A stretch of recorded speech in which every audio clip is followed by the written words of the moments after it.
Bon, ben, on va commencer. Et tout d'abord, est-ce qu'il y a des questions concernant ce que j'ai raconté jusqu'ici? S'il n'y en a pas, je reprends. Donc en fait, ce que je voudrais faire d'abord, c'est terminer l'étude des symétries asymptotiques de l'électromagnétisme par les méthodes hamiltoniennes, qui sont les méthodes que j'ai adoptées, que j'adopte ici dans le cours. Et je vais commencer par des rappels de ce qu'on a fait la semaine passée. Et puis on terminera la construction des générateurs de ces symétries asymptotiques. Donc je vous avais montré que l'action sous forme hamiltonienne du champ électromagnétique donc, contient les composantes spatiales du potentiel vecteur, les moments conjugués qui sont les composantes du champ électrique, puis on a également les composantes temporelles. Et puis il y a des contraintes, et celles-ci apparaissent dans l'action multipliées par des multiplicateurs de Lagrange que j'avais appelés psi et lambda. Et donc l'action à la forme commence par la forme canonique standard PQ point.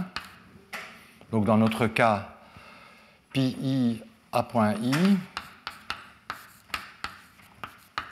plus pi 0 à point 0. Et puis, il y a l'hamiltonien, et puis il y a les contraintes. Alors, l'hamiltonien, c'est l'intégrale sur D3x de la densité hamiltonienne. Donc, j'écris peut-être tout de suite ce qu'était cette densité hamiltonienne. Donc, c'était la densité d'énergie, qui est 1 demi E carré plus B carré, donc en termes des variables ici, pi I carré plus FIJ, où F est la dérivée extérieure de AI. Et puis j'aurais besoin d'introduire la loi de Gauss, donc la contrainte de Gauss, je l'avais appelée G, rappelez-vous, donc c'est moins dk pi k. Et puis on avait aussi la contrainte pi 0, donc qui est égale à 0, en vertu, bon, on va voir, et puis on a aussi pi 0 égale à 0. Et H, en fait, différait de la densité d'énergie, et c'est une définition commode, il n'y a rien de profond là-dedans, mais ça simplifie les formules ultérieures par des termes qui sont nuls en vertu des contraintes. Et donc, dans le cas particulier qui nous intéresse, j'avais pris la combinaison suivante. Donc, c'est clair que lorsque les contraintes sont satisfaites, G égale à 0, pi 0 égale à 0, H et E, c'est la même chose, et c'est bien la densité d'énergie du champ électromagnétique que nous connaissons. Et puis, donc, il y a H, et puis il y a les termes proportionnels qui contiennent les multiplicateurs de Lagrange fois les contraintes. Donc, ça, c'était l'action de laquelle on était parti, et puis on avait vu qu'avec les conditions limites qu'on s'était imposées, que je vais rappeler, il fallait compléter le terme cinétique par un terme de surface si on voulait que les transformations de Lorentz propres soient des transformations canoniques. Et donc on était arrivé au terme suivant, était un terme à l'infini, donc sur la sphère à l'infini. Et donc je vais rappeler tous les symboles, la signification des symboles, ici. Donc ça, c'est l'intégrale sur la sphère la deux sphères à l'infini, qui est munie, et je prends donc la métrique de la sphère, donc la métrique de Minkowski, c'est moins dt carré plus dr carré plus r carré gamma bar AB dxa dxb, où dxa et xb sont les coordonnées angulaires. Donc ça, c'est la métrique sur la sphère unité, et c'est son déterminant qui apparaît ici. Et donc ça explique ceci. Et puis, quelle est la signification d'A bar R et de A bar 0? Donc A bar R apparaît dans le développement asymptotique de AR. C'est en fait le premier terme dans le développement. A bar 0, c'est le premier terme dans le développement de A0.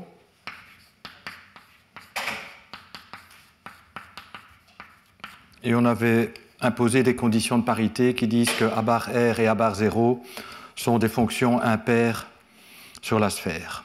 Et je vous rappelle que la manière dont ce terme-ci était apparu, c'est on avait regardé la forme symplectique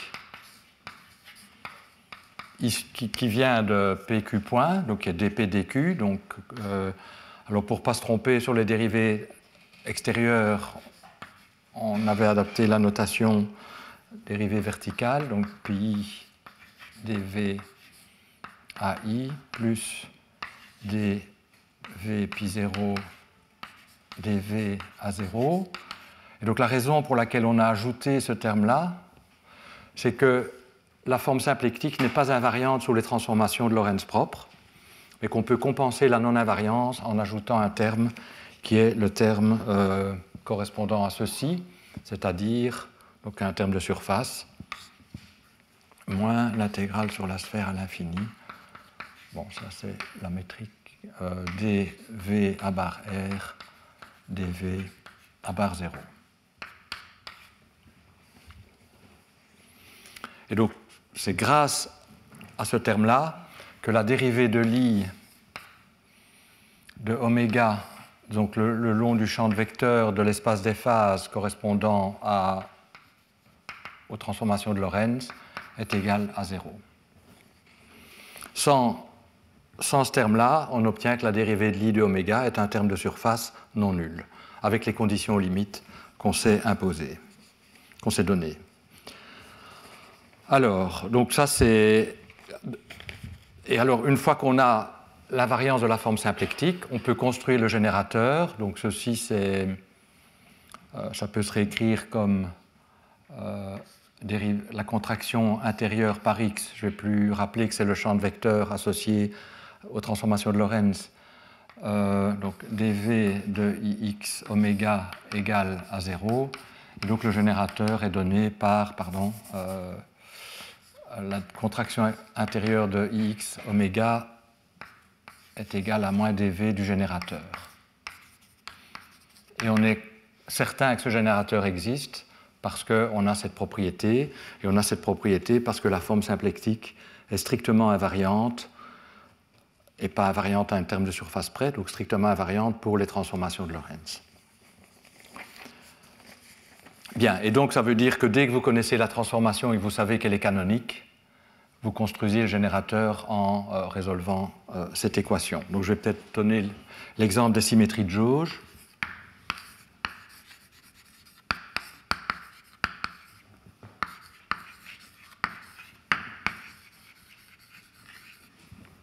Donc on avait vu que les transformations de jauge s'écrivaient en formalisme hamiltonien.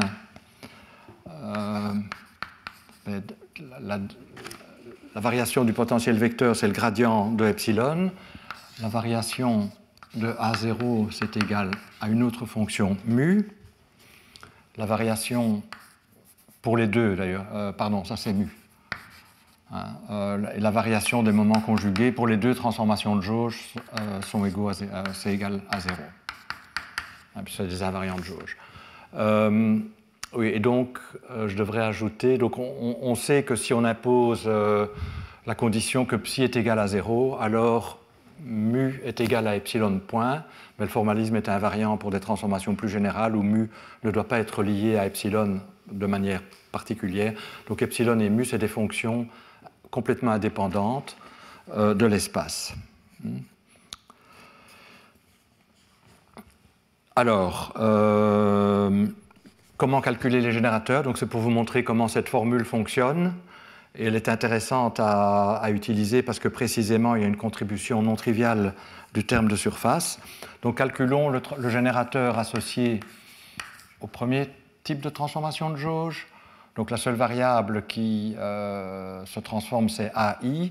Donc pour l'écrire dans ces notations, donc le champ de vecteur dans l'espace des phases associé à cette transformation de jauge, eh bien c'est on dérive dans la direction de AI, donc c'est dérivé, c'est d sur dAI fois di epsilon. Et donc, pour trouver le générateur, on va appliquer cette formule. Donc, on va calculer la contraction intérieure de oméga par le champ de vecteur associé à epsilon. Et donc, la seule chose qui se transforme dans ce cas, c'est AI. Mais on a vu que A bar R, donc epsilon, on suppose que epsilon tend vers une fonction des angles à l'infini, plus des termes d'ordre 1 sur R. Et donc AR va se transformer par le gradient de epsilon. Et donc, ça va être des termes qui commencent en 1 sur R carré. Et donc, A bar R est invariant de jauge. Donc, dans la forme ici, la seule chose qui se transforme, c'est le terme de volume dVAI. Ceci ne se transforme pas, parce que je viens de dire. Et A bar 0 ne se transforme pas non plus, puisque je prends mu égale à 0. Je regarde la transformation associée à epsilon. Et donc, appliquons la formule. Donc, calculons la contraction intérieure pour, disons, le x associé à epsilon de oméga. Eh bien, ça va être... Bon, je fais agir les choses par la gauche, donc je dois passer au-dessus de ceci, j'ai un signe moins. Donc, ça va être dv pi fois di epsilon. Et il y avait un signe moins, j'ai dit, donc il ne faut pas que je l'oublie, puisqu'on est passé ici au-dessus. Et donc je peux écrire ça comme effectivement moins dv de quelque chose, puisque c'est comme ça qu'on obtient le générateur, moins dv de g epsilon. Et donc g epsilon, c'est égal, en comparant, eh bien je vois que c'est égal à pi di epsilon, intégré sur d3x, c'est-à-dire je peux faire une intégration par partie pour faire apparaître la contrainte. Donc ça va être en termes de surface qui est le flux epsilon pi d2si à l'infini moins la divergence de pi, donc c'est la contrainte g fois epsilon. Donc d3x epsilon fois g. Et donc, donc ça c'est l'intégrale sur la sphère à l'infini. Et donc on obtient une combinaison de la contrainte de Gauss plus un terme de surface, et je vais mettre tout de suite les valeurs asymptotiques. Donc c'est epsilon bar, donc si j'appelle le premier coefficient ici epsilon bar, plus donc le terme dominant dans l'expansion asymptotique, fois la composante radiale pi bar r d2x, donc intégré sur la sphère. Et donc vous voyez qu'on avait vu que le comportement asymptotique de pi bar r, ça tendait vers une fonction des angles qui était paire.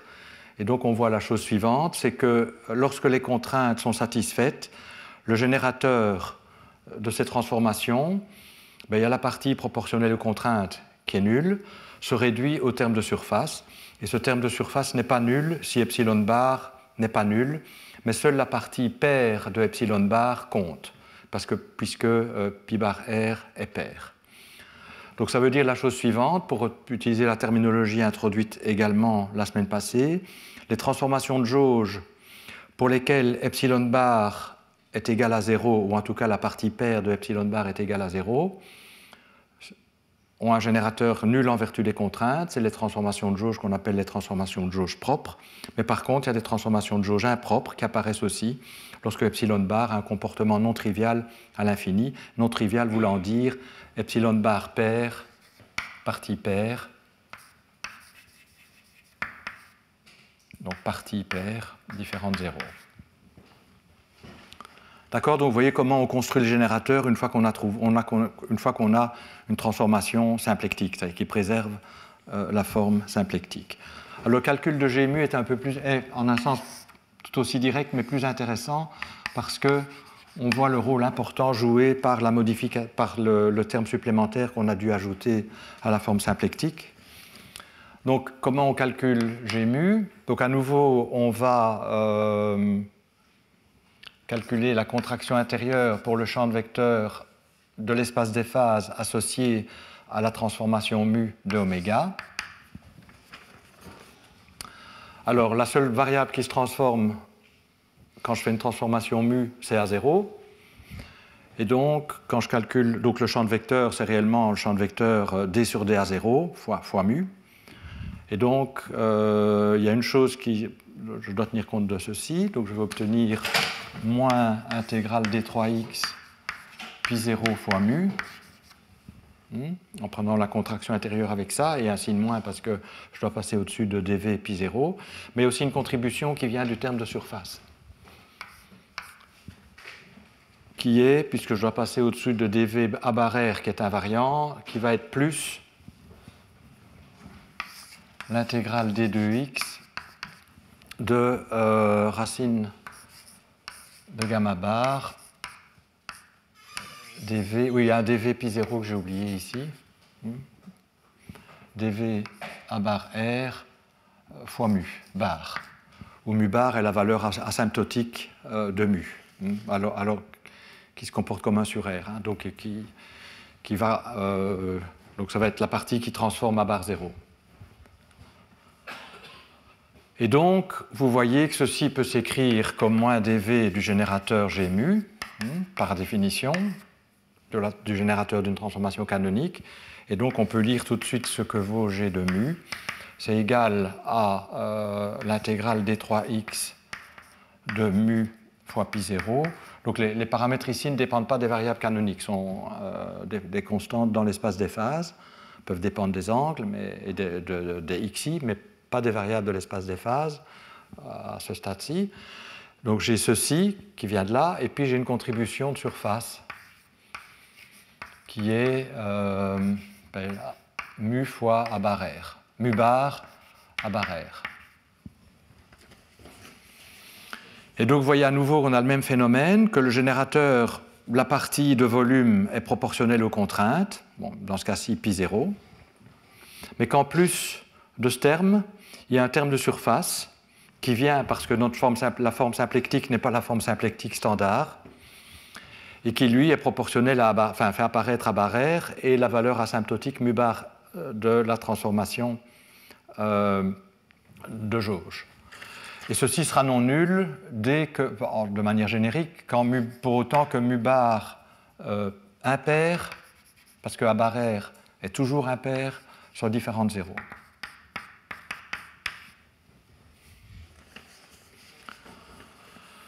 Et donc on arrive à la même conclusion, que si mu bar impair est égal à 0, ce terme-ci est absent, et là le générateur se réduit à une combinaison des contraintes et est donc nul en vertu des contraintes.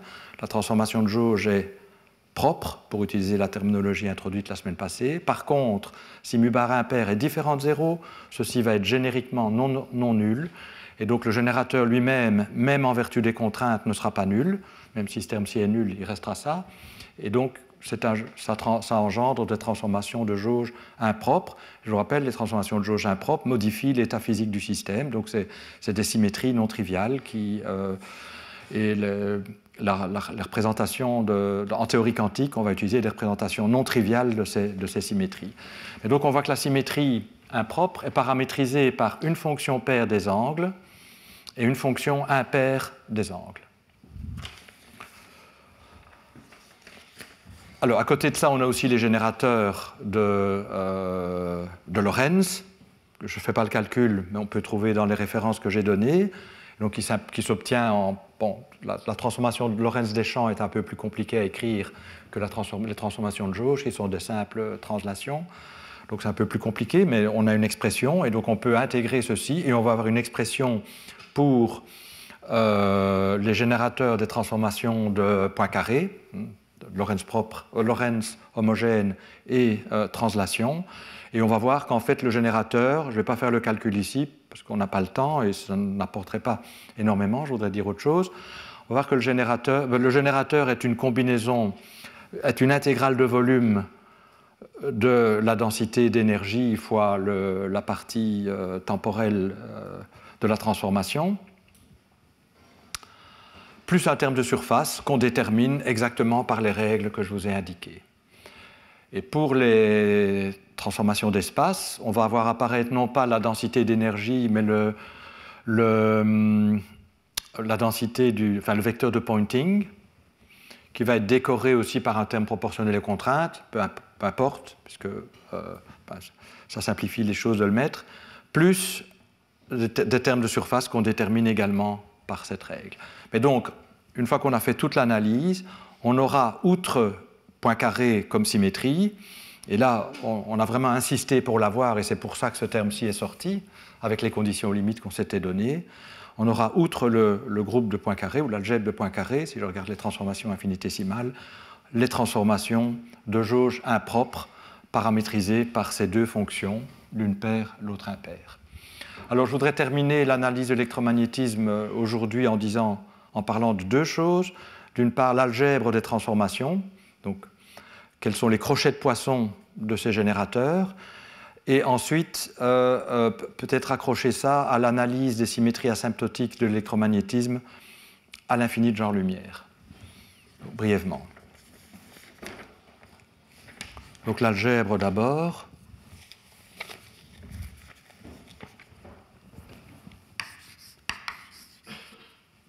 Donc ça c'est 3.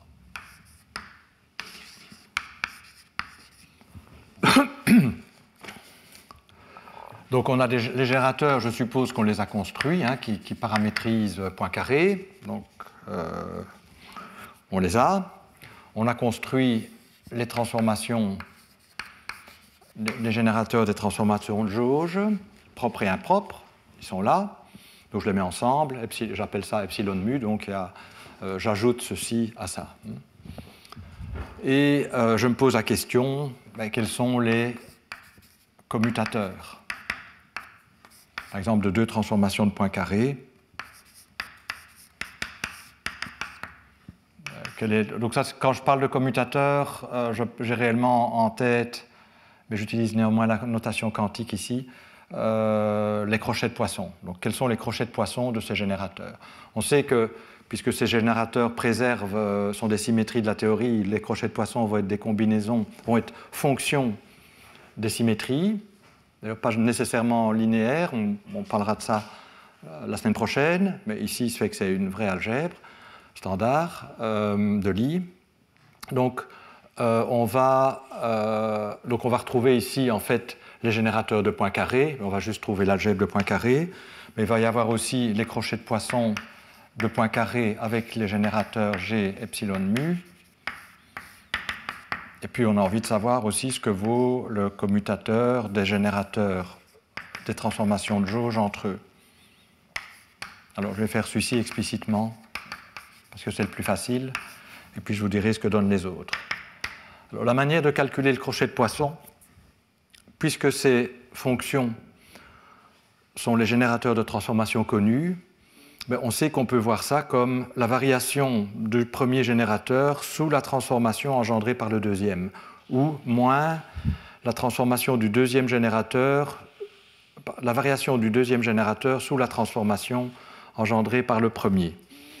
Donc, pour mettre en équation ce que je viens de dire, c'est la transformation sous epsilon, donc de G epsilon mu. Et ça, c'est facile à calculer, donc, parce qu'on a une expression explicite pour G de epsilon mu, et qu'on a aussi une expression explicite des transformations de jauge. Alors, vous voyez que G epsilon mu, le premier G epsilon, ne dépend que de quantités qui ne se transforment pas. La loi de Gauss contient pi i, dont la variation est nulle. Pi bar r, c'est la valeur asymptotique de la composante radiale de pi i, donc c'est aussi égal à 0. Donc, la variation de G epsilon sous les transformations epsilon prime ou même mu prime est égal à 0. Et l'autre générateur, pareil, il est où? Il est ici. Et pi 0 ne se transforme pas. Et A bar R, je vous ai dit, ne se transforme pas. C'est la valeur asymptotique de AR. AR se transforme, mais à l'ordre dominant, A bar R est invariant. Donc en fait, les générateurs sont invariants.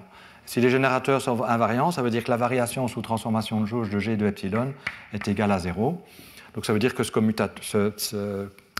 crochet de Poisson est égal à 0. Donc ça, c'est facile. Alors pour les autres, il faut, donc à nouveau, je peux voir ça comme la transformation de jauge, mais y compris sous les jauges impropres du générateur de Poincaré, ou moins la transformation de G sous les transformations de Poincaré.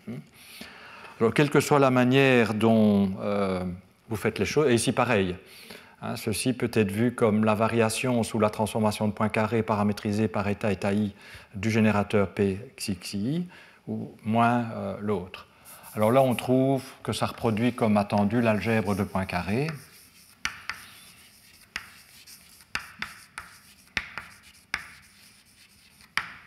Je ne vais pas faire le calcul en détail, mais comme c'est un résultat qui n'a pas de surprise, je vous le laisse vérifier comme exercice. Ici, alors je ne sais pas si c'est une surprise ou pas une surprise, on ne trouve pas 0, et on trouve la chose suivante. Donc je vais l'écrire et commenter. En fait, je vais l'écrire légèrement différemment. Donc j'ai mu epsilon, je vais le mettre en indice, epsilon mu ou mu epsilon, crochet de Poisson avec une transformation de Poincaré. En fait, c'est une transformation de jauge paramétrisée par des nouveaux paramètres que j'appelle epsilon chapeau et mu chapeau, donnés par l'expression suivante. Alors, mu chapeau, c'est moins... oui, ici on est dans Minkowski, donc je vais l'écrire comme ça.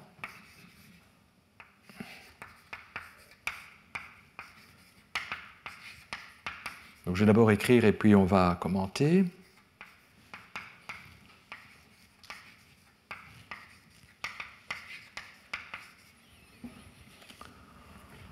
Donc, ce que cette relation nous dit, c'est que le commutateur ou le crochet de Poisson d'une transformation de jauge avec une transformation de Poincaré, c'est une transformation de jauge. C'est une transformation de jauge dont les paramètres sont appelés epsilon chapeau et mu chapeau et sont donnés par cette expression-ci. Donc je vous rappelle, ceci c'est la partie temporelle de la transformation de Poincaré et ceci est la partie spatiale de la transformation de Poincaré. Donc pour les transformations de Lorentz propres, on aurait ici un terme proportionnel à xi, bixi, et puis pour les translations, c'est une constante. Et pour ici, on a les rotations d'espace et les translations d'espace. Et donc on voit que ce commutateur-ci, ou ce crochet de Poisson-ci n'est pas nul, mais il est donné par une expression, l'expression suivante, qui exprime en fait que les paramètres epsilon et mu se transforme dans une représentation infinidimensionnelle du groupe de Poincaré, qui est donné ici. On peut voir que ceci, ça vient de Jacobi, pour les commutateurs, c'est bien une représentation de Poincaré, on peut le vérifier explicitement. Et donc, on a une transformation, nous dit cette relation, ce crochet de Poisson, on a une représentation non triviale de Poincaré. Alors, comme je vous l'ai dit, on peut lire cette relation-là dans les deux sens. Je peux soit voir ça comme la variation sous Poincaré de G, mais je peux aussi voir ça comme moins la variation sous une transformation de jauge de P. Et puisque c'est non nul, ceci me dit que les générateurs de Poincaré ne commutent pas, ne sont pas invariants sous les transformations de jauge. Alors on peut voir que pour les propres, ça fait 0 parce que les termes de surface vont donner 0, mais les termes de Poincaré, si on regarde les choses d'un peu plus près, donc on peut voir que les générateurs des transformations de Poincaré ne sont pas invariants sous les transformations de jauge impropres, ils se transforment. Et en particulier, le moment cinétique, ou le moment angulaire, cinétique, angulaire, c'est pareil, je pense, le moment cinétique se transforme. Donc le moment cinétique va se transformer de manière non triviale sous les transformations de jauge impropres. Et donc il va y avoir une ambiguïté. Donc ça veut dire que si vous faites une transformation de jauge impropre avec des paramètres non nuls, donc epsilon bar et mu bar non nuls, vous allez modifier le moment cinétique, ce qui est un peu perturbant, et je vais revenir sur ce problème la semaine prochaine. Bon, donc je vais vous montrer qu'on peut redéfinir le moment cinétique en fait, de manière à avoir 0 ici. Mais comme il y a un problème analogue en relativité, je vais le discuter dans le cadre de la relativité la semaine prochaine. Et je voudrais clôturer Donc voilà, mais avant peut-être de clôturer, question, oui. Ici, on a l'infini spatial. Est-ce qu'on peut voir la transformation de Lorentz comme une transformation conforme de la sphère ou pas du tout? Ou est-ce que cette interprétation qu'on a en fait? Si, on a en fait effectivement les transformations de Lorentz apparaissent comme des transformations conformes sur la sphère à l'infini, la deux sphères à l'infini. Cette loi de transformation pour mu et epsilon disent que ce sont des champs de poids conformes. Oui, oui, c'est ça. Alors, en fait, c'est ce que je vais dire maintenant parce que peut-être on a envie de comparer ça à ce qu'on sait à l'infini de genre-lumière, où là, la terminologie, enfin, tout est déjà est compris. Donc, la toute dernière chose que je voudrais dire sur l'électromagnétisme, parce qu'on va avoir les mêmes idées en gravitation, et ici c'est sans doute plus simple, c'est comparer cette description des symétries asymptotiques à la description qui apparaît à l'infini de genre-lumière, où on a une seule fonction des angles. Donc, en fait, Glenn, notamment, a mis en évidence ces symétries pour Young-Mills, mais donc en particulier pour l'électromagnétisme cas abélien, à l'infini de genre-lumière. Et donc, on sait, les gens ont montré, en particulier Glenn, qu'à l'infini de genre-lumière, la théorie possédait une invariance, mais que cette invariance, elle était, alors je vais essayer d'avoir les mêmes notations que dans mes notes, paramétrisée par une fonction des angles que je vais appeler oups, bon, en fait, je vois que j'ai une mauvaise notation dans les notes. Donc, j'allais écrire epsilon scri, mais c'est toujours compliqué à écrire. Donc, je vais plutôt donner un autre nom qui est papy, une lettre alpha. Donc, à l'infini de genre-lumière, les gens ont regardé les symétries asymptotiques de l'électromagnétisme, un peu comme je l'ai fait pour le groupe de comment on est arrivé au groupe de Bondy, Messner-Sachs, à l'infini de genre-lumière. Et ils ont vu que c'était caractérisé par une fonction des angles. Et ici, nous, ce qu'on a, c'est deux fonctions des angles, mais une paire et une autre impaire. Donc le comptage, en tout cas, est le même. Bon, mais... Donc on pourrait se dire, mais peut-être qu'alpha, c'est juste la somme des deux. Bon, c'est plus compliqué que ça. Alpha n'est pas la somme des deux. Le lien entre l'infini de genre espace où on est et l'infini de genre lumière est plus compliqué. Et on avait explicitement résolu le cas du champ scalaire pour comparer les choses entre l'infini de genre lumière et l'infini de genre espace. Et on avait vu qu'il y avait quand même des équations intégrées sur l'hyperboloïde. Et ici, c'est pareil. Si on veut faire la comparaison entre la description à l'infini de genre espace et à la description à l'infini de genre lumière, il faut en fait considérer une fonction sur l'hyperboloïde qu'on a construit il y a quelques leçons. Donc, je rappelle les coordonnées, on les avait appelées S et XA, et qui est d'Alembertien de cette fonction est égal à 0. Et en fait, ce lambda correspond à la valeur asymptotique des transformations de jauge écrites sur l'hyperboloïde. Donc on peut écrire la théorie de Maxwell dans les coordonnées de l'hyperboloïde, comme on a fait pour le champ scalaire, on peut le faire pour le champ de Maxwell. Donc on a un Lagrangien qui est le Lagrangien de Maxwell, qu'on connaît bien. Pour comparer avec le Lagrangien, on prend une jauge qui relie mu à epsilon, et donc on va imposer, donc mu va être égal à epsilon point, ce qui correspond à tuer un des multiplicateurs de Lagrange. Mais enfin bon, ça c'est des détails techniques, passons-les. On arrive à une équation sur le paramètre des transformations de jauge, en fait parce que implicitement on se met dans la jauge de Lorentz. Je vous avais expliqué ça la semaine passée aussi, que la jauge de Lorentz correspondait au multiplicateur de Lagrange asymptotiquement nul en tout cas, et ça c'était la jauge de Lorentz asymptotique. Et donc on doit résoudre, en coordonnées hyperboliques, la théorie de Maxwell est invariante pour des transformations de jauge qui obéissent asymptotiquement à cette équation-ci, où lambda est donc la partie asymptotique de la transformation de jauge, et dépend que des variables à l'infini, c'est-à-dire sur l'hyperboloïde, c'est S et XA. Bon. Donc on résout ces équations. C'est une équation linéaire qui est exactement du même type que l'équation pour un champ scalaire de masse nulle, hein, bon, qu'on avait résolu la semaine passée, ou il y a 2 semaines, et on avait vu qu'il y avait des solutions, c'est une équation différentielle du deuxième ordre, qu'on aura deux types de solutions. Il y a des solutions qui sont combinaisons des polynômes de Legendre. Bon, il y a peut-être une petite décoration à faire, je n'ai peut-être pas la forme canonique de l'équation de Legendre, mais essentiellement, il y avait une combinaison des polynômes de Legendre, et puis il y avait aussi les fonctions de Legendre de deuxième espèce qui apparaissaient. Il y a les deux fonctions, et qui se comportent très différemment quand on... Donc l'infini de genre-lumière correspond à S tend vers 1. Alors, il se fait que la solution qui est régulière lorsque S tend vers 1 était la solution, la branche P, donc celle qui contient les polynômes de Legendre standard, la branche Q qui fait apparaître les fonctions de Legendre de deuxième espèce divergentes. Et donc, si on va avoir des choses qui restent régulières quand on tend vers l'infini de genre-lumière, il faut prendre la branche P, paire, qui avait la propriété d'être paire sur l'hyperboloïde, rappelez-vous. Donc, on va avoir une fonction lambda qui va être donc telle que si je fais moins S moins XA, c'est égal à lambda de S XA, puisque la parité des conditions initiales implique une parité sur l'hyperboloïde, mais qui renverse aussi S en moins S, et donc qui échange.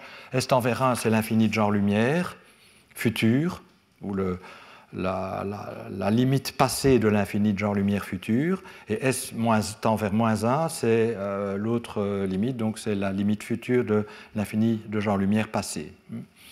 Et donc ces propriétés de parité, en fait, on a vu que c'était les matching conditions de Strominger, qui sont donc des conséquences des propriétés de parité qu'on s'impose en hamiltonien. Mais ce n'est pas tellement ça que je veux dire. Oui, donc la question, c'est quel est le lien entre alpha de θ phi, donc alpha des angles,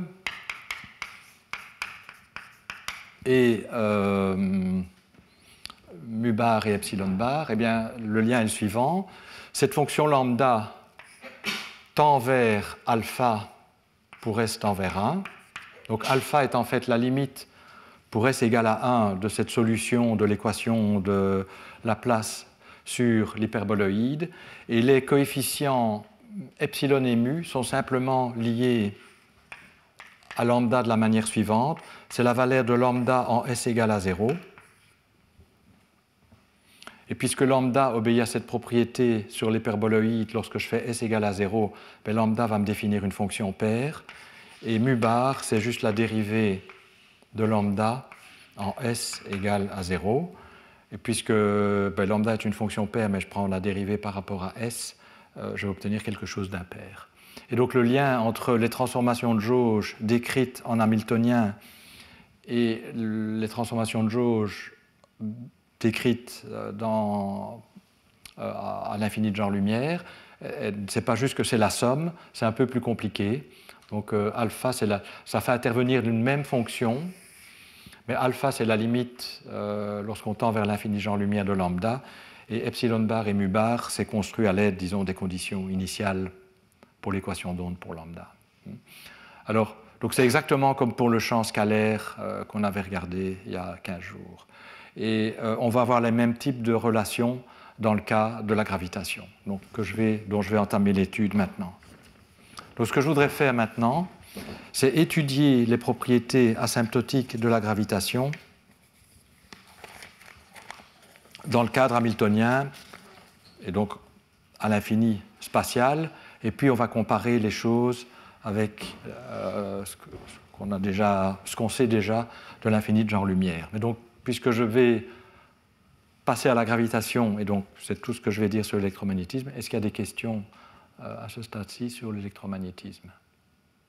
Oui? Est-ce que, Poincaré, les transformations de jauge impropres sont exhaustives au sens des symétries de cette action avec cette forme symbolique? Est-ce qu'on a toutes les symétries? Évidemment, c'est une question qu'on ne peut analyser que lorsqu'on s'est donné des conditions aux limites. Oui, d'accord. Donc avec ces conditions aux limites, il y a aussi les transformations conformes à 4 dimensions. On a le groupe conforme qui apparaît. Donc on n'a pas fait l'étude, mais je m'attendrai à ce que donc la réponse à la question soit non. Alors, la dualité électrique-magnétique devrait apparaître aussi, oui. Donc là, on peut faire l'étude. Bon, ce formalisme n'est pas le plus adapté pour discuter ça, mais oui. Donc, il n'y a pas de prétention que ce soit toutes les symétries. Dans la littérature, à cette question des charges duales, tu vois, les charges asymptotiques duales, et ici, c'est pas clair de quelle forme elles seraient. Donc, il est mieux dans ce cas-là d'avoir une formulation où on a deux potentiels et qui est manifestement invariante par dualité. Et bon, c'est un peu plus... Bon, il y a du travail à faire, mais c'est l'idée. Est-ce qu'il y a d'autres questions? Donc on va faire la gravitation, et comme je l'ai dit, on va étudier la gravitation à partir du formalisme hamiltonien. Je vais d'abord faire de la place. Et donc je dois vous rappeler, ou je dois vous dire, quelle est la formulation hamiltonienne de la gravitation. Donc pour ça, je vais faire de la place. Donc cette formulation hamiltonienne, elle remonte à Dirac et à Arnold, Deser et Missner.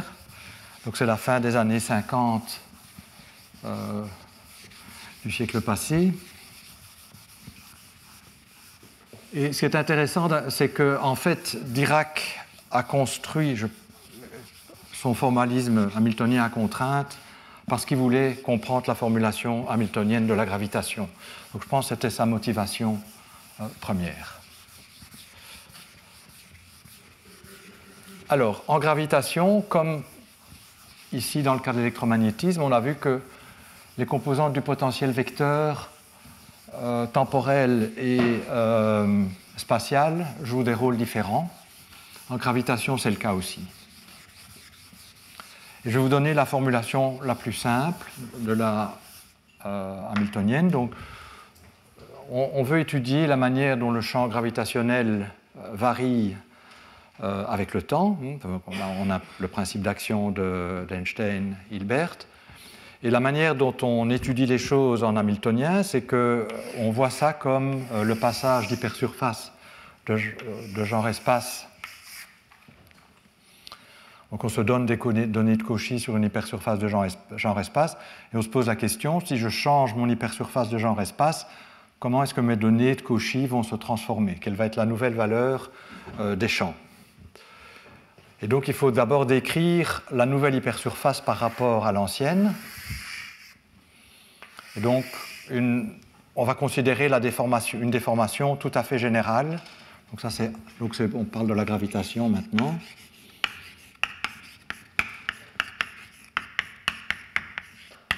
Et donc la première chose que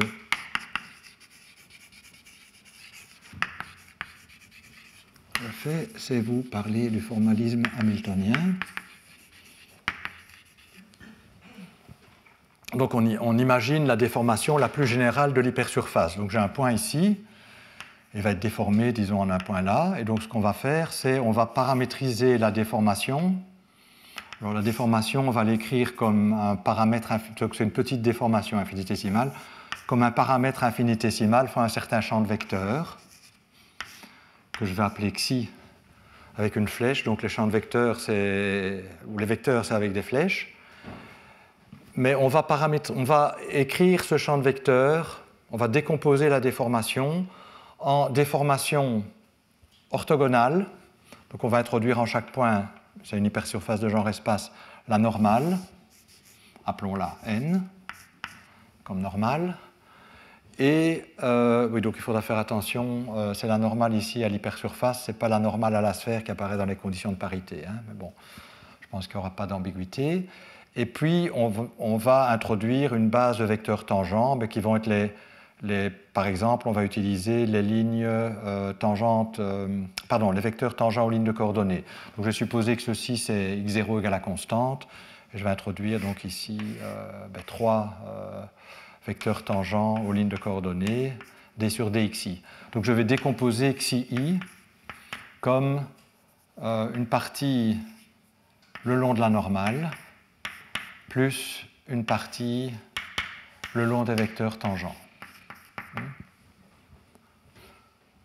Et donc ce qui m'intéresse, c'est comment varient les champs lorsque je déforme mon hypersurface par un tel champ de vecteurs. Bien. Alors, donc, je résume ici une analyse qui a été assez... donc, qui n'était pas claire au début, mais donc, qui a été complètement clarifiée depuis donc, par Dirac et ADM, Arnold, Deser et Missner. Et donc, ils ont montré qu'on pouvait voir la variation des champs comme une transformation canonique. Et donc, dans quel espace des phases? Donc, quels sont les champs relevants?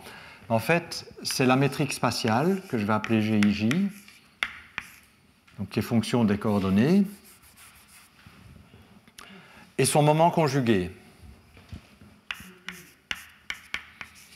Alors, son moment conjugué a une signification géométrique très claire, qui a été dégagée par ces auteurs, c'est qu'à une combinaison linéaire près, c'est ce qu'on appelle la courbure extrinsèque. Alors, qu'est-ce que c'est la courbure extrinsèque? C'est une quantité qui caractérise la manière dont on plonge une hypersurface dans l'espace-temps. Donc, je vais prendre un exemple de l'espace euclidien à 3 dimensions et du plan. Alors, le plan, je peux le plonger de manière standard, disons, comme la table ici, dans l'espace à 3 dimensions, mais je peux, sans changer la courbure du plan, décider de faire des vagues. Alors, dans les deux cas, la géométrie, je ne déchire pas le plan, je ne déforme pas ma feuille de papier, la géométrie sera intérieure, intrinsèque, comme on dit, sera la même, mais on peut caractériser les différentes manières de plonger le plan dans l'espace à 3 dimensions par une quantité qu'on appelle la courbure extrinsèque, qu'on note en général KIJ, et PIJ, c'est essentiellement une combinaison linéaire de ces KIJ. Mais donc, il y a la signification géométrique d'être la courbure extrinsèque et la signification dynamique d'être les moments conjugués ou composantes de la métrique. Donc, je ne vais pas entrer dans les détails, mais donc, voilà, donc les objets, et on peut montrer que KIJ, c'est essentiellement la dérivée, donc, pour les gens qui... Pour penser hamiltonien, il faut décorer ça pour avoir quelque chose qui ait les bonnes propriétés d'invariance, mais c'est essentiellement la dérivée temporelle de la métrique, et donc ce n'est pas étonnant que ce soit les moments conjugués.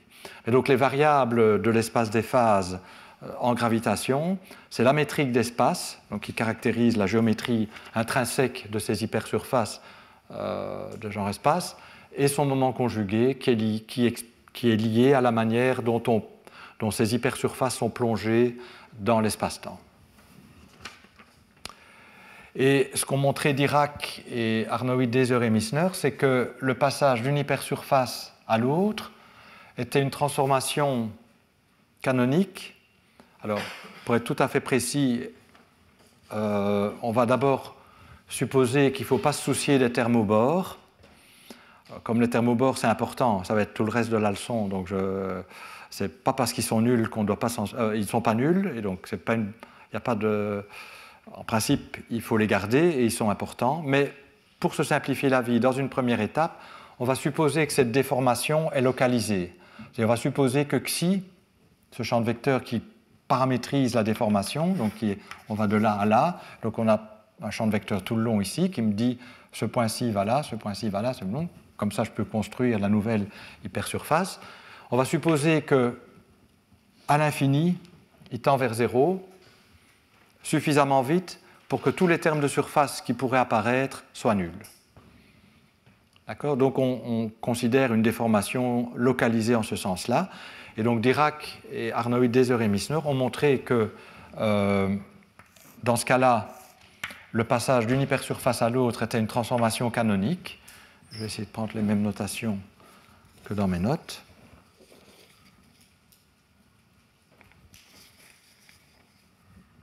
Bon, pas de notation. Donc, h xi est donné par une intégrale, donc je suis à 3 plus une dimension, de xi. Oui, donc vous voyez que parfois ce xi est noté xi perpendiculaire pour dire c'est la partie de ma déformation normale, mais parfois par paresse, on n'écrit pas le perpendiculaire et c'est ce que je vais faire. Il y a un petit danger qu'il ne faut pas confondre ça et ça, mais là il y a une flèche. Donc, c'est xi fois une certaine fonction des variables canoniques plus xi fois une certaine fonction, une autre fonction des variables canoniques. Et en général, mais on ne va pas les discuter tout de suite, il y aura un terme de surface.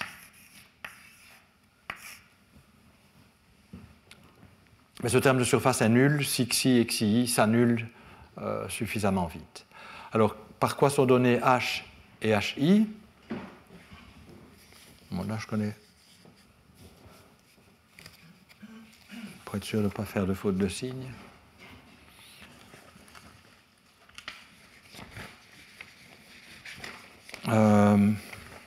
H et hi. Donc H, ça s'appelle la contrainte, on va voir pourquoi c'est la contrainte hamiltonienne. Et donc c'est donné par 1 sur racine de g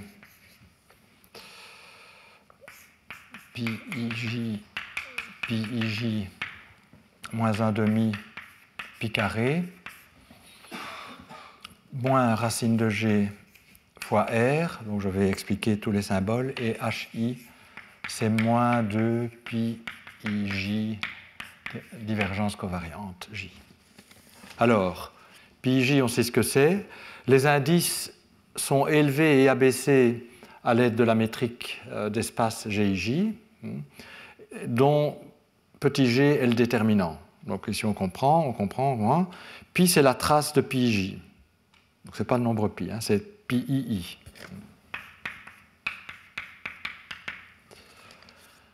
Donc racine de g, j'ai dit ce que c'était, c'est le déterminant, c'est la racine du déterminant de gij, et r, c'est la courbure spatiale de cette métrique gij. Donc voilà, la partie du générateur associée aux déplacements normaux, et puis on a une partie associée aux déplacements tangents, donc la partie donc le long de ce vecteur-ci, hein, qui est ceci. Et la partie le long des déplacements tangents est engendrée, c'est aussi une transformation canonique, et le générateur c'est xi fois hi, où hi est la divergence, donc pi ij c'est la divergence covariante du moment conjugué, et donc il reste un indice libre i. Donc ce qu'on montrait, donc peut-être la parenthèse là, on pourrait croire qu'il y a un produit, mais donc ce n'est pas un produit, hein, c'est quelque chose qui s'ajoute. Il y a un terme de surface en plus, en général, dont on va parler. On va passer beaucoup de temps à ça, d'ailleurs. Donc voilà. Donc ce qu'ils ont montré, c'est que quand on passe de là à là, eh bien, la variation de gij s'obtenait en prenant le crochet de Poisson de gij avec h, xi, et pareil pour delta xi pi ij.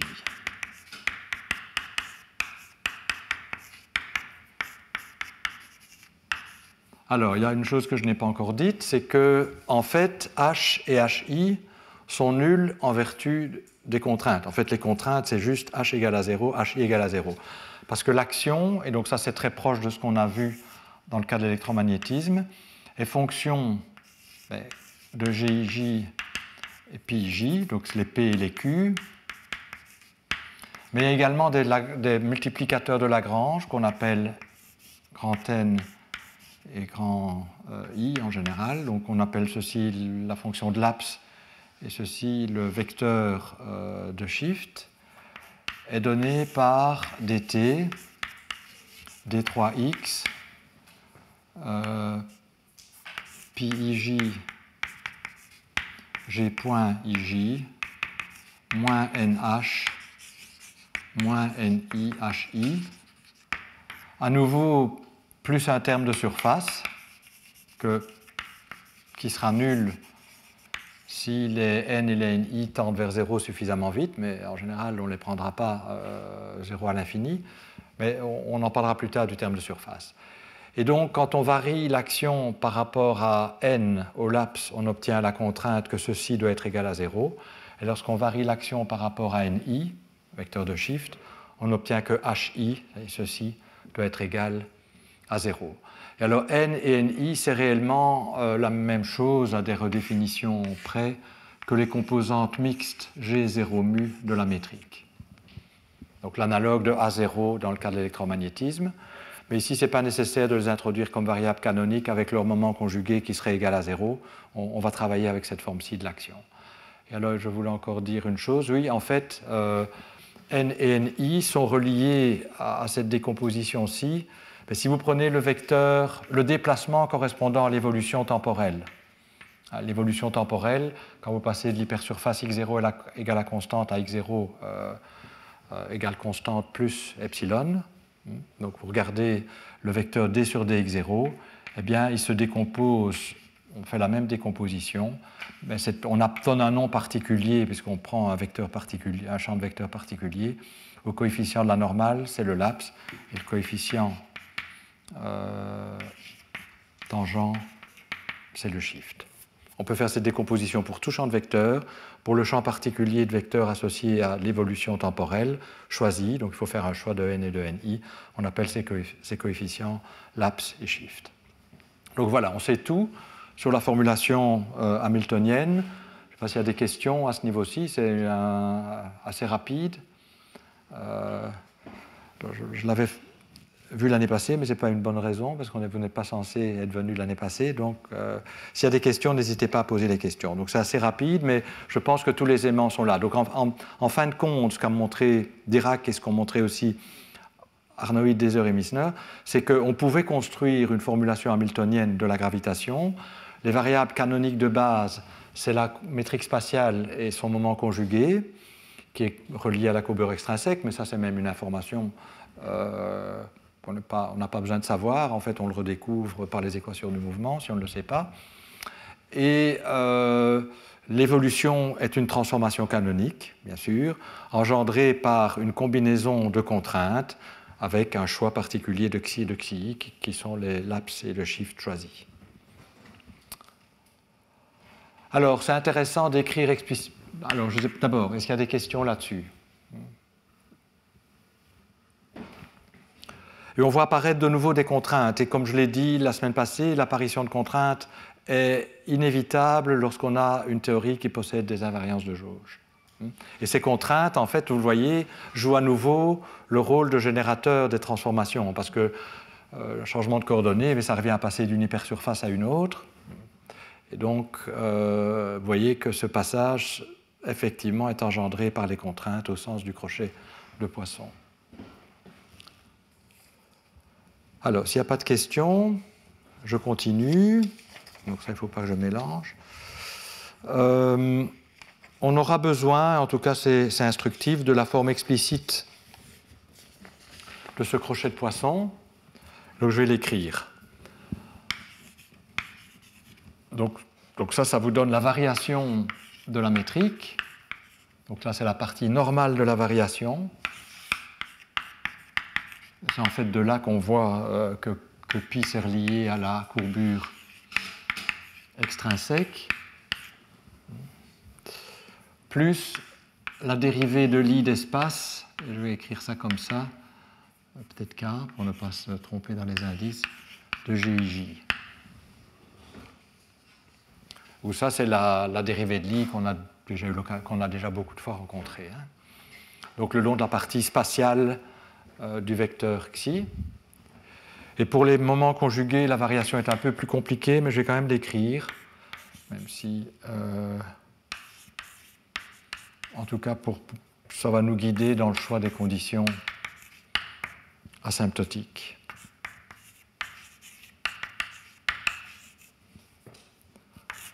Donc voilà, c'est une combinaison qui fait apparaître la courbure, qui fait apparaître des termes quadratiques en les moments conjugués.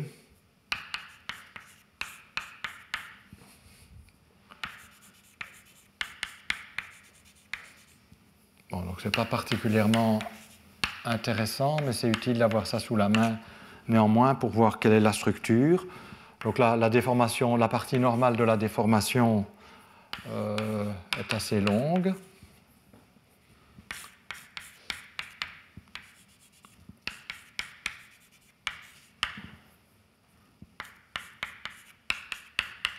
bon, on reconnaît, mais comme toujours, quand on écrit les variations, c'est pas fini, mais je fais une petite parenthèse, quand on écrit les variations des champs, c'est toujours plus compliqué que la forme du générateur lui-même. Mais vous reconnaissez ici le fait que la métrique est à beaucoup d'endroits. Donc quand je prends le crochet de poisson de PIJ qui est conjugué à la métrique avec H, je vais avoir des contributions qui viennent de là.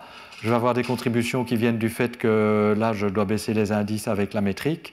Là, j'ai pris la trace, mais avec la métrique. Donc vous voyez qu'il y a des crochets de poisson non nuls avec la métrique qui font apparaître des termes quadratiques en les moments conjugués. C'est ce que j'ai écrit.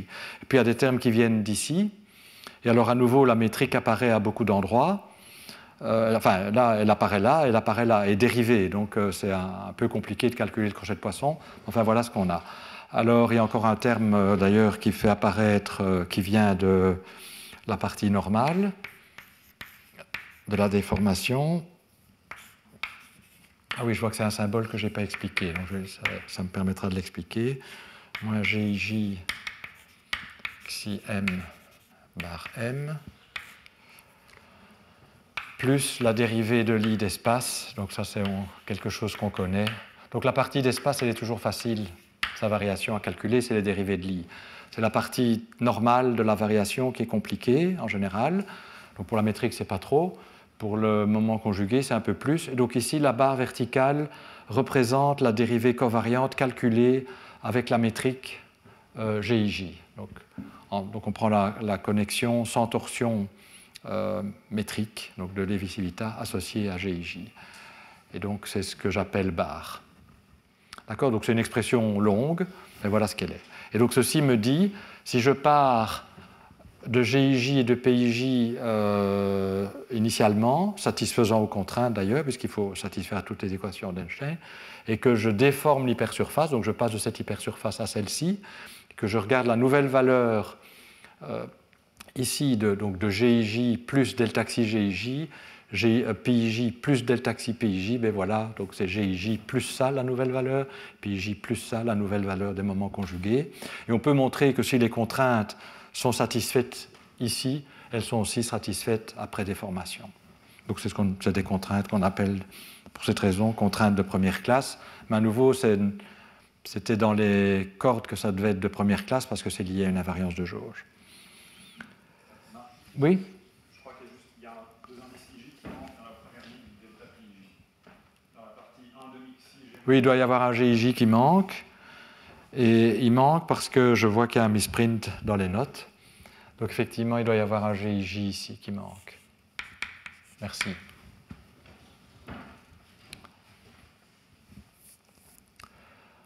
Voilà. Alors, maintenant, ce qu'on se pose comme question, c'est quelles sont les conditions limites qu'on va s'imposer. Donc en fait, ma définition de l'espace des phases n'est pas encore complète.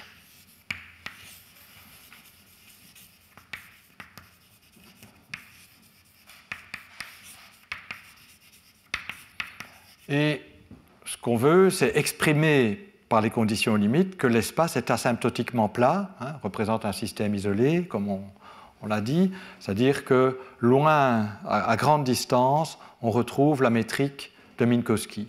C'est-à-dire à grande distance, on voudrait que GIJ, et on va travailler dans des coordonnées asymptotiquement cartésiennes, tente vers delta IJ, puisque la métrique spatiale, dans Minkowski, en coordonnées cartésiennes, c'est delta IJ. Et PIJ, dans l'espace de Minkowski, si je travaille avec des hyperplans parallèles et qui sont des hyperplans plongés, x0 égale à constante, en coordonnées minkowskiennes, la courbure extrinsèque KIJ est nulle, et donc les moments conjugués sont nuls. Donc on voudrait que ça tende vers 0 à grande distance. Évidemment, ce n'est pas une information, c'est encore trop vague ceci, il faut préciser la vitesse à laquelle GIJ tend vers delta IJ et PIJ tend vers 0. Et donc c'est ça le travail de se donner des conditions limites. Et on va se donner des conditions limites et on veut qu'elles contiennent les solutions physiquement intéressantes. Donc on va par exemple demander que GIJ, les conditions de décroissance de GIJ à l'infini soient telles que la métrique de Schwarzschild en particulier soit contenue obéissent aux conditions limites. Sinon, ce serait un peu embêtant, ou la théorie serait un peu vide si on n'avait pas Schwarzschild dedans. Et Schwarzschild, en coordonnées cartésiennes, ça décroît comme 1 sur R. Donc ce qu'on va demander, c'est que HIJ, qui est la différence entre la métrique et la métrique plate, soit, alors en un premier temps on va demander ça, mais on va voir qu'il faut renforcer, hein, mais j'écris d'abord ce que la construction, enfin ce qui est suggéré par ce qu'on sait. Et PIJ, bon, alors on a peut-être moins d'intuition par rapport à PIJ, donc à quelle vitesse ça doit tendre vers 0 ? Comme 1 sur R, comme 1 sur R carré, comme 1 sur R cube, etc. Bon, à nouveau, on va s'inspirer des solutions connues. Et si on regarde les solutions connues, ben, il y a par exemple, avec un PIJ non nul, bon, s'il est nul, ça ne va pas aider beaucoup. Alors il y a des solutions connues avec un PIJ non nul. Donc, vous voyez, pour avoir un PIJ non nul, si je mets ici xi le vecteur d sur dx0, donc c'est lié effectivement à la variation par rapport au temps de GIJ, puis il y a des termes qui font apparaître ça. Mais donc, si j'ai Ker, par exemple, ce terme-ci est nul, la dérivée par rapport au temps est nulle, mais j'ai des termes non nuls, j'ai un shift non nul, et donc je vais avoir des termes non nuls. On peut voir que pour Ker, PIJ décroît comme 1 sur R cube. Par contre, si je prends Schwarzschild, et que je décide de faire une transformation de Lorentz sur Schwarzschild, de Lorentz propre, c'est-à-dire je prends un trou noir et je vais dans un système de coordonnées où il est en mouvement, on peut voir que les termes que j'induis dans la métrique sont en 1 sur R carré pour la courbure extrinsèque. Donc ce qu'on va demander, a priori, c'est que ça aille comme 1 sur R carré. En tout cas, ce comportement-là contient les solutions connues. Bon, oui ? Oui, évidemment, à l'infini spatial, les solutions radiatives, c'est facile. Ça. Donc ici, je suppose qu'il peut y avoir autant d'ondes gravitationnelles qu'on veut, mais elles n'ont pas encore eu le temps, ou en tout cas, l'énergie à l'infini spatial doit converger. Donc ça revient à dire que c'est essentiellement localisé. Mais justement, c'est important quand on fait le raccord avec l'infini de genre lumière. Hein. Bien. Alors, il se fait que, comme en électromagnétisme, ou en tout cas, oui, aussi pour le champ scalaire, on avait vu que ce n'était pas suffisant comme condition, cette décroissance-ci est trop lente parce qu'elle rend l'action infinie. Et la forme symplectique en particulier diverge. Donc, en fait, la forme symplectique, on la lit directement. Elle est standard ici, il n'y a pas de contribution de termes de surface. Bon, je ne le voulais pas démontrer, mais croyez-moi, c'est dans les références. Donc le terme de surface ici ne contient pas de dérivée temporelle. Et donc c'est juste, on voit que la forme symplectique, c'est juste, puisque j'ai PQ point, ça va être dP dQ. Et donc la forme symplectique, dans le cas de la gravitation, dans la formulation que j'utilise, c'est D3X, dV PIJ, dV GIJ. Alors, si j'utilise ces conditions limites, dVGIJ, donc ça va être dVHIJ, ça va être en 1 sur R, dVPIJ, ça va être en 1 sur R carré, donc ceci va être en 1 sur R cube, donc je vais intégrer sur tout le volume quelque chose qui est en 1 sur R cube, mais là j'ai du R carré dr, fois une intégrale sur la sphère compacte, et donc j'ai du R carré dr 1 sur R cube, donc j'ai du dr sur R, c'est-à-dire j'ai une divergence logarithmique. Donc avec ces conditions limites, comme pour le champ scalaire, comme pour l'électromagnétisme, on a une divergence logarithmique et on va résoudre ce problème exactement comme on l'a fait pour le champ électromagnétique. Bon, pour le champ scalaire où il n'y avait pas d'invariance de jeu, je vous avais dit je n'impose des conditions de parité strictes. Ici, on va imposer des conditions de parité, mais qui tiennent compte du fait que nos variables se transforment sous changement de coordonnées. Et donc on va imposer des conditions de parité à une transformation de coordonnées près.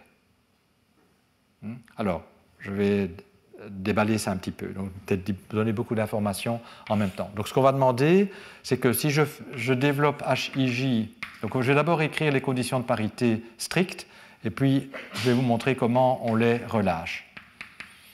Donc je vais demander que HIJ, alors je vais quand même essayer d'avoir les mêmes des notations cohérentes, donc là il vaut mieux que je regarde.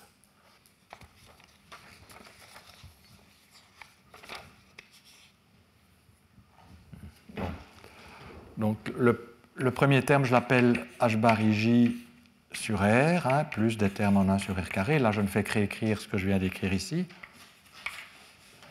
Et le premier terme, comme toujours, je mets une barre.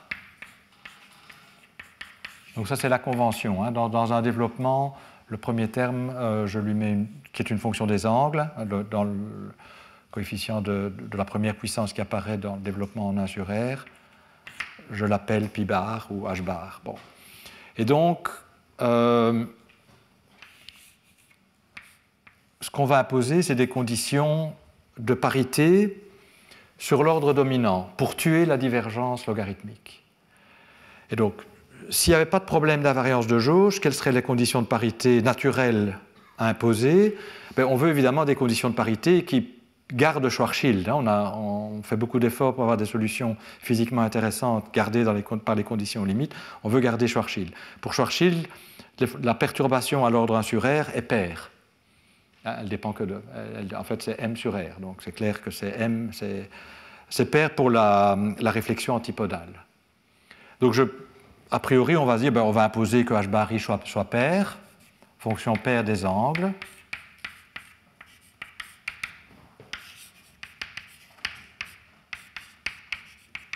Et pi bar ij, on va imposer que ce soit impair. Et on peut voir qu'effectivement, si je prends Schwarzschild boosté, où j'aurai un terme non nul ici, j'ai une fonction impaire. Donc moins xa. Pardon, je ne sais pas. xa. Et donc, comme je vais avoir une divergence logarithmique, mais je vais d'abord faire l'intégrale sur la sphère. L'intégrale sur la sphère va être l'intégrale d'une fonction impaire, et donc ça va donner 0. Et donc cette divergence logarithmique disparaît. Et si je n'avais pas d'invariance de jauge, ceci serait satisfaisant. Mais comme en électromagnétisme, on a vu que, pour le champ électrique qui est invariant sous les transformations de jauge, il n'y avait pas de problème d'imposer des conditions de parité strictes, mais pour le potentiel vecteur, c'était utile d'avoir des conditions de parité à un gradient près. Donc ce qu'on va imposer ici, c'est que non pas h bar ij soit strictement paire et que pi bar ij soit strictement impair, on va demander que h bar ij soit paire à une transformation de coordonnées écrite en langage hamiltonien près. Et on va demander que pi bar ij soit impair à une transformation de coordonnées écrite en langage hamiltonien près. Alors le langage hamiltonien pour les transformations de coordonnées, c'est ceci.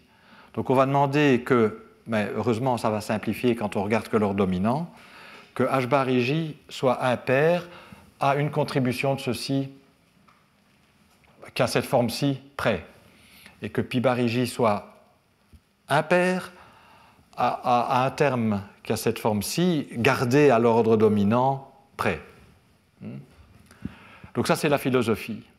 Et donc on va élargir. Donc les conditions de parité strictes qui jouent un rôle très important et qui ont joué un rôle très important sont dues à Rege et Teitelbaum. Donc je me référerai parfois à ces conditions-ci comme les conditions de Rege et Teitelbaum. Et donc l'idée est de twister, si je puis dire, ou de tordre les conditions de Rege et Teitelbaum par un difféomorphisme, écrit en langage hamiltonien. Donc ça, c'est l'idée. Donc l'idée, elle est extrêmement simple. Le problème, c'est que les formules sont un peu compliquées. Et qu'il y a aussi une toute petite complication qui va se mettre au-dessus, donc que je vais expliquer maintenant, liée à nouveau aux transformations de Lorentz propres. Oui ? La question est peut-être trop vague, mais je me permets de la poser. Donc, est-ce qu'il n'y a pas de conflit entre le fait que la parité, c'est une transformation finie de coordonnées, et le fait que ça, c'est des difféomorphismes infinitésimaux? Non, et notamment, il n'y a pas de conflit parce que les transformations, les rotations et les boosts ont une parité, même infinitésimale, ont une parité bien définie. On peut combiner les deux, d'ailleurs. Donc, effectivement, le commutateur d'une transformation infinitésimale avec une transformation finie est une transformation infinitésimale, mais ça n'est pas un problème, non. Non, et à cohérence, parce que, ça peut-être j'aurai l'occasion de le répéter, mais je vais peut-être déjà le dire parce que c'est important, si je regarde les vecteurs de Killing associés aux rotations et aux transformations de Lorentz propres. Pour les rotations de Lorentz propres, vous savez que j'ai d sur dx0 fois xi, bi, plus un terme qui ne va pas contribuer parce qu'il décroît plus vite à l'infini. C'est impair. Et pour les vecteurs de Killing de genre, pour les rotations, là on a un BIJ antisymétrique. C'est aussi impair, parce que x va en moins x. Et là, attendez, je dis des bêtises.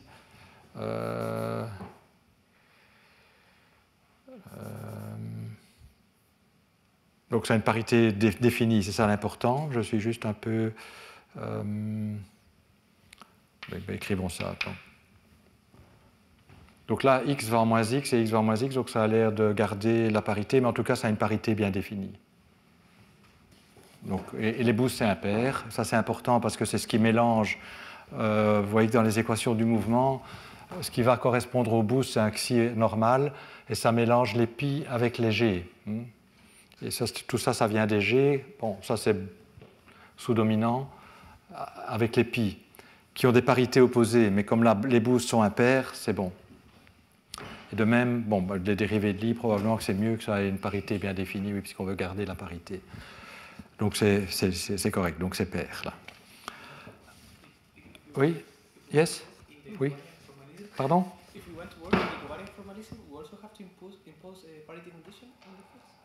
OK, well, the parity conditions...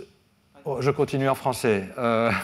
Donc la question c'est, est-ce que dans le formalisme covariant, il faut aussi imposer des conditions de parité?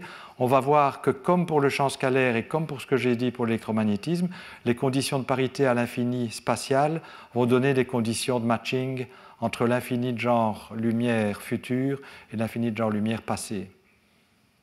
Et donc, les fonctions qui apparaissent n'ont pas de parité définie, mais celle qui apparaît là, c'est plus ou c'est moins celle qui apparaît ici.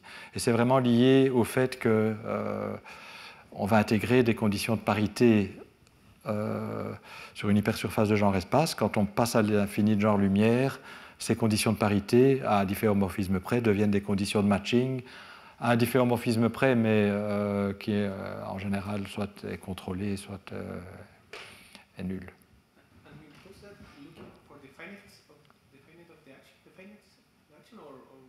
In the Hamiltonian, the motivation in the covariant formalism, some of them are just to have to be able to define an S matrix, to relate past null infinity with future null infinity. But you have to go through spatial infinity, and the translation in terms of spatial infinity of what they do is this. Okay. Yes, bon, je ne sais pas si je dois le répéter en français. Donc, je voulais dire, donc là, je répète que les conditions de parité deviennent, lorsqu'on passe à l'infini de genre lumière, les conditions de matching, de raccordement de Strominger, exactement comme pour le champ scalaire. C'est les mêmes équations, c'est l'équation de Legendre, et donc ça va apparaître les polynômes de Legendre qui ont avec une fonction des angles, bien sûr, et les fonctions de Legendre de deuxième espèce avec une fonction des angles, qui chacun a une parité bien définie, et des conditions de régularité. Oui, en fait, une autre manière de voir à l'infini de genre lumière qu'une parité doit être choisie par rapport à l'autre, et ça c'était l'exposé de la semaine passée de Juan Valiente-Krohn, c'est que si vous prenez on pourrait se dire, pour avoir une action finie, je pourrais dire, je prends H impair et pi pair. Ça marche aussi bien. Bon, Schwarzschild n'est plus dedans, mais c'est pas... Bon, oublions ça. En fait, vous pouvez montrer dans ce cas-là, si vous intégrez les équations, vous gardez la branche Q associée aux fonctions de Legendre de deuxième espèce, et pas les polynômes de Legendre, et que ça va impliquer une divergence à l'infini de genre lumière dans le tenseur de Weil. Donc si on veut éliminer, ne pas avoir cette divergence, une divergence en log R sur R carré, alors qu'on aimerait bien avoir des choses qui vont en 1 sur R carré, mais un terme juste avant qui est en log R sur R carré. Donc il y a de bonnes raisons d'imposer des conditions de parité. Bon, ceci Mais c'est pas grave. Donc je ne couvre pas la matière que je voulais couvrir, mais c'est pas grave. On a encore une semaine. Donc, je reviens à mon problème. On ne va pas imposer des conditions de parité strictes. On va imposer des conditions de parité à un difféomorphisme près. Alors, quand on regarde cette expression-ci, mais qu'on ne garde... Alors, le difféomorphisme, on va demander qu'il soit d'ordre 1 à l'infini. Donc, on va imposer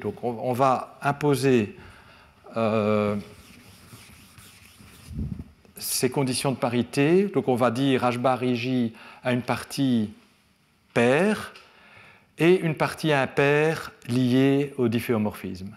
Et on va dire pi bar IJ est impair, mais il a aussi éventuellement une partie paire engendrée par les difféomorphismes. Alors, quel difféomorphisme on va autoriser? À nouveau, je pense qu'il y a un peu de l'art derrière et la solution que je vais vous donner n'est peut-être pas la solution la plus générale, il y a peut-être moyen de faire mieux. Mais on va regarder des difféomorphismes qui, à l'infini, tendent vers sont d'ordre 1, elles ne dépendent pas de R. Elles ne tendent pas vers 0, mais sont d'ordre 1, donc sont des fonctions des angles. Donc ça exclut ce qu'on appelle les superrotations, et donc elles ne sont pas incluses dans le formalisme que je vais vous présenter ici. Et c'est une bonne question, je pense, d'essayer de les inclure de ce point de vue-ci. Mais bon, on peut déjà faire ça. On aura BMS. Donc ce que je vais demander, c'est que le terme supplémentaire qui est ici soit un difféomorphisme engendré par, donc, correspondant à des xi, à un vecteur xi d'espace-temps d'ordre 1. Donc ça veut dire que son développement en puissance de 1 sur R, il y a d'abord une fonction des angles, puis un terme en 1 sur R, puis un terme en 1 sur R carré, etc. Et ceci va être la partie intéressante. Alors, on a vu avec l'électromagnétisme que les transformations de Lorentz propres, c'était toujours un peu délicat quand on regarde si ce sont des transformations canoniques. On a vu qu'il fallait faire quelque chose. Ici aussi, on peut montrer que si on autorise un terme de difféomorphisme absolument arbitraire et qu'on regarde si les choses sont invariantes, il faut regarder la variation correspondant à ces difféomorphismes de la forme symplectique qui est quelque part, ici. On peut montrer que si on met un xi complètement arbitraire ici, bon, le terme de volume n'est jamais un problème, mais on a un terme de surface non nul qui va apparaître et qu'il faut donc faire disparaître d'une certaine manière. Donc tout ça pour dire que le difféomorphisme, je vais écrire les équations et je vais expliquer les choses. Donc on va dire, voilà, H bar IJ de XA, c'est une fonction paire, une fonction paire, plus un terme impair qui a la forme, peut-être que je vais l'écrire ici, c'est un peu dangereux parce qu'il y a 1 sur R qui apparaît et il faut que je factorise. Donc je vais écrire ceci comme ça. Plus des termes, bon, il y a évidemment toujours les termes d'ordre plus bas qui ne posent aucun problème. Mais ici, donc, je vais autoriser une correction H bar IJ qui prend la forme d'un difféomorphisme à l'ordre dominant. Et à l'ordre dominant, la métrique, c'est la métrique plate. Et donc, si la variation de ce que ceci devient à l'ordre dominant quand je prends un xi d'ordre 1, ben, ceci va disparaître parce que vous voyez que pi j est d'ordre 1 sur R carré. Ça, c'est d'ordre 1, donc ça ne va pas contribuer. La seule chose qui va venir vient de là, et ça va être la variation de la métrique plate sous le difféomorphisme d'espace xi k. Et à l'ordre dominant, c'est la dérivée de l'i, donc de xi k. Donc on va autoriser un terme comme ça. Et pour ne pas confondre ceci avec une déformation générique, celle qui apparaît dans la métrique, je vais peut-être lui donner un autre nom, donc un zeta. Alors, pour anticiper une question qui risque d'être posée, ceci, c'est la forme infinitésimale, mais comme la transformation est abélienne à l'ordre dominant, c'est aussi la forme finie. Donc je peux supposer que les zeta i et les zeta sont des vecteurs finis. Donc c'est vrai que si j'intègre, si j'exponentie le difféomorphisme, il y aura des corrections à mettre, mais elles sont là, dans le O de 1 sur R carré. Alors, on peut montrer que si on veut que les transformations soient canoniques, on ne peut pas autoriser un zeta quelconque, mais le zeta doit avoir une forme très particulière. Il doit être di d'une fonction R fois, comment je l'ai appelé, fois U.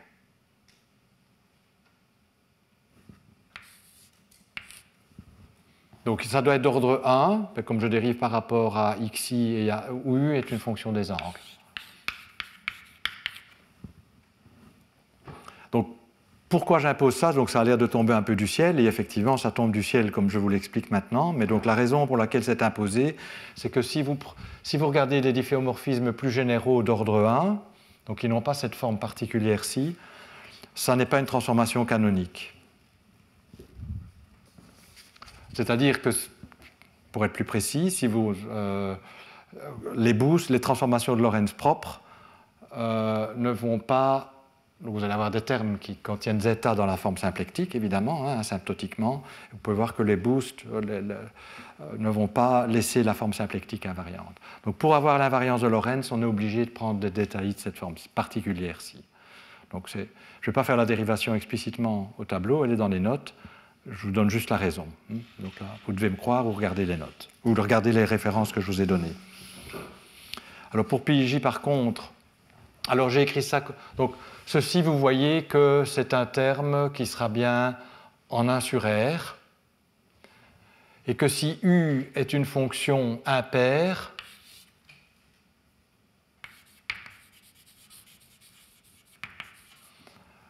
donc la parité de ceci, alors ceci va être pair, puis je dérive encore, ça va être impair. Donc vous voyez que ça va contribuer, ça va donner une contribution impaire à l'ordre dominant en 1 sur R, mais qui a une forme très précise. Pas n'importe quoi.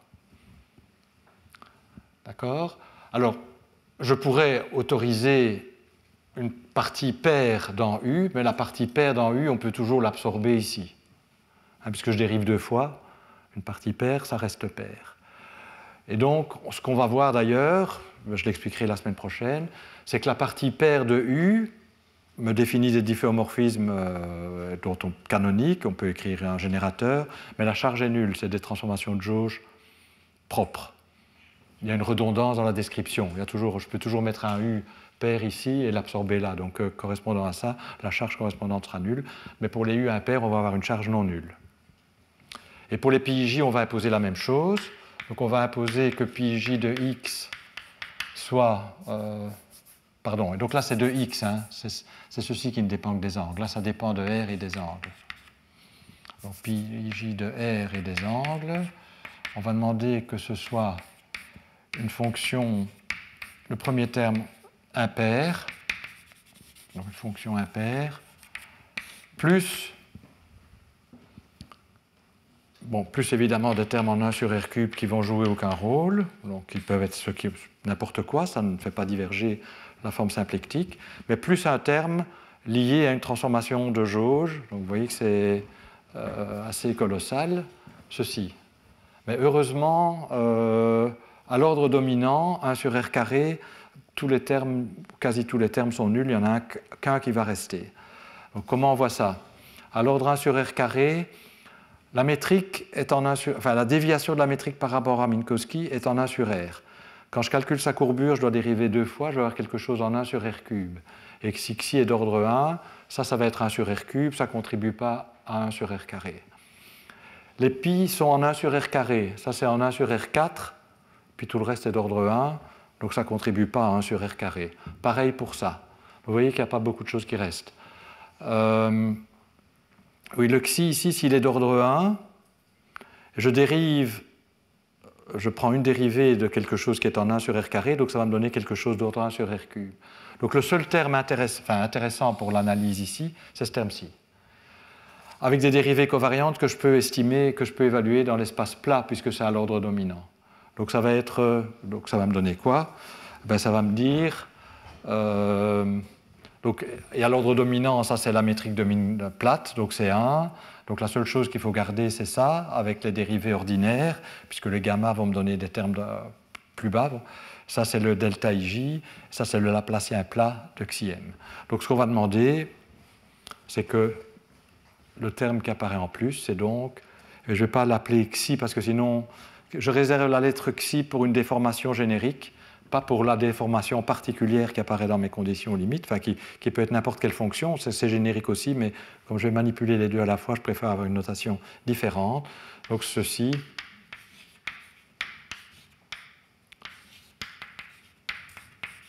et donc l'écriture de ce terme-là, à l'ordre dominant, j'ai peut-être changé, non, je n'ai même pas changé le signe, où V est une fonction des angles. Et à nouveau, donc, puisque je prends deux dérivés d'une fonction des angles, je vais obtenir quelque chose qui... attendez... oui, je suis un peu...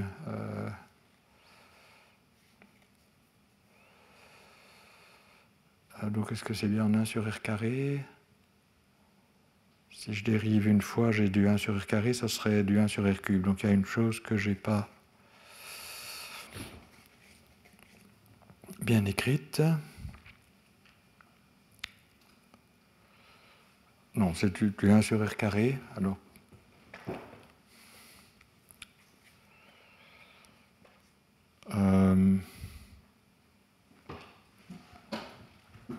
oui, mais j'écris, oui, d'accord, j'écris ça comme fonction de xk, mais est d'ordre 1.